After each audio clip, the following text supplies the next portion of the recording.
Now, Vladimir Putin begins his fifth term as Russian president in an opulent Kremlin inauguration that's due to get underway in around an hour's time. In fact, already in office for nearly a quarter of a century, the longest-serving Kremlin leader since Stalin, Putin's new term will not expire until 2030, when he could even stand again to run for a further 6 years. Putin credited with transforming Russia from a country emerging from economic collapse, but of course severely criticised by powers around the world for his full-scale invasion of Ukraine, turning it into a pariah state that threatens global security. Well, a short while ago, we brought you the view from Ukraine. We talked earlier to our correspondent, Gulliver Gragg.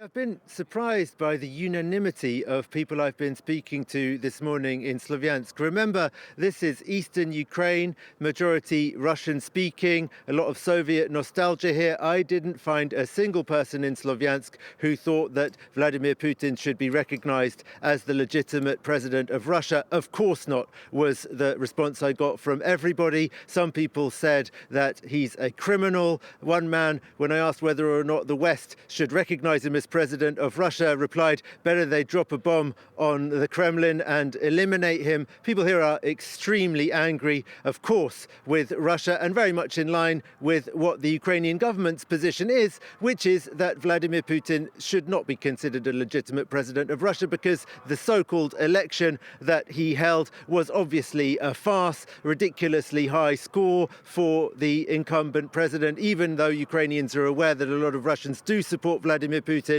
I don't think that they think that the massive resounding endorsement that he claims to have got can possibly have been real, not least because, as one woman reminded me, they counted the votes within a single day in the whole of Russia. I mean, counted maybe should be in inverted commas. And so the Ukrainian government also really wants to draw the world's attention to the fact that this election really could not be considered legitimate, free or fair in any way. Also because, illegally of course, Russia also conducted its so-called elections in occupied parts of Ukraine, which in the eyes of Ukrainian and international law is not Russian territory at all. I think that on a pragmatic level, though, Kyiv realizes that the rest of the world will have to continue to deal with Vladimir Putin as president of Russia. There isn't some kind of alternative, government of opposition that they could recognize, as some countries did with Svetlana Tikhanovskaya in Belarus, recognizing her as the legitimate president, even though she's in exile, rather than Alexander Lukashenko. There's no option there